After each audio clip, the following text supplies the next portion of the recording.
സംസ്ഥാന സർക്കാരിന്റെ അനുമതി കിട്ടിയതോടുകൂടി പാൽ വില വർദ്ധിപ്പിക്കാനുള്ള തീരുമാനത്തിലേക്ക് മിൽമ പോവുകയാണ്. മിൽമ ഡയറക്ടർ ബോർഡ് അംഗങ്ങൾ ഇന്ന് യോഗം ചേരാൻ പോകുന്നു. മിൽമയുടെ ആസ്ഥാനമായ തിരുവനന്തപുരം ക്ഷീരഭവനിൽ രാവിലെ 11 മണിക്ക് ചെയർമാൻ KS മണിയുടെ അധ്യക്ഷതയിലാണ് യോഗം. മിൽമയുടെ വിവിധ മേഖലാ യൂണിയനിൽ നിന്നുള്ള പ്രതിനിധികൾ യോഗത്തിൽ പങ്കെടുക്കും. ലിറ്ററിന് 4 രൂപ മുതൽ 6 രൂപ വരെ വർദ്ധിപ്പിക്കാനാണ് തീരുമാനം. ഇന്നത്തെ യോഗത്തിൽ തീരുമാനമുണ്ടായാൽ 1-ാം തീയതി മുതൽ പാൽ വില വർദ്ധിപ്പിക്കാനാണ് മിൽമയുടെ നീക്കം. റഹീസ് റഷീദ് നൽകും വിശദാംശങ്ങൾ. റഹീസ്, 4 രൂപയൊക്കെ കൂടും എന്നുള്ളതായിരുന്നല്ലോ ഇന്നലെ പറഞ്ഞു കേട്ടിരുന്നത്. ഇപ്പോൾ പ്രഖ്യാപനം ഉണ്ടാകാനുള്ള ഒരു സാധ്യതയുണ്ട്. കാരണം ഈ തെരഞ്ഞെടുപ്പ് പെരുമാറ്റച്ചട്ടമൊക്കെ ഉള്ളതുകൊണ്ട് സർക്കാരിന്റെ പ്രതിനിധികൾ അതിലുള്ളതുകൊണ്ടും എങ്ങനെയായിരിക്കും ആ നീക്കങ്ങൾ അടക്കമുണ്ടാവുക? ശ്രുതി, രാജ്യത്ത് സംസ്ഥാന സർക്കാർ മിൽമ പാലിന്റെ വില കൂട്ടാനുള്ള അനുമതി തേടി സംസ്ഥാന തിരഞ്ഞെടുപ്പ് കമ്മീഷനെ ഇന്നലെ തന്നെ സമീപിച്ചിട്ടുണ്ട്. കമ്മീഷന്റെ അനുമതി ലഭിക്കും എന്നാണ് കരുതുന്നത്. 4 രൂപയായിരിക്കും കൂട്ടുക എന്നാണ് നമ്മൾ മനസ്സിലാക്കുന്നത്. 6 രൂപ കൂട്ടണം എന്നതായിരുന്നു മിൽമയുടെ ആവശ്യം.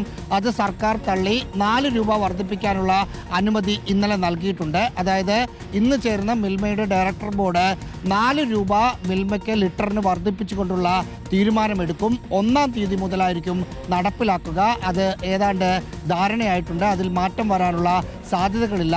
6 മാസം മുമ്പാണ് മിൽമ പാലിന്റെ വില വർദ്ധിപ്പിക്കണം എന്ന് മിൽമ ഡയറക്ടർ ബോർഡ് സംസ്ഥാന സർക്കാരിനോട് ആവശ്യപ്പെട്ടത്. അന്ന് തദ്ദേശ സ്വയംഭരണ തെരഞ്ഞെടുപ്പ് ആയതിനാൽ അത് കഴിയട്ടെ എന്ന നിലപാട് സർക്കാർ എടുത്തു.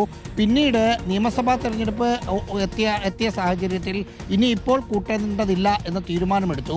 ഇതിനിടയിൽ ക്ഷീര കർഷകർ ഹൈക്കോടതിയെ സമീപിക്കുകയും മിൽമയുടെ ഡയറക്ടർ ബോർഡിന് തീരുമാനമെടുക്കാമെന്ന് ഹൈക്കോടതി ഉത്തരവിടുകയും ചെയ്തതാണ്. പക്ഷേ അങ്ങനെ ഒരു ഉത്തരവ് ഉണ്ടെങ്കിലും സംസ്ഥാന സർക്കാർ തീരുമാനമെടുക്കട്ടെ എന്ന നിലപാടിൽ മിൽമ നിൽക്കുകയായിരുന്നു. ആ തീരുമാനം ഇന്നലെ വന്നു. ഇന്ന് മിൽമ ഡയറക്ടർ ബോർഡ് തീരുമാനമെടുക്കും. 1-ാം തീയതി മുതൽ നടപ്പിലാക്കും. 4 രൂപയായിരിക്കും വർദ്ധിപ്പിക്കുക.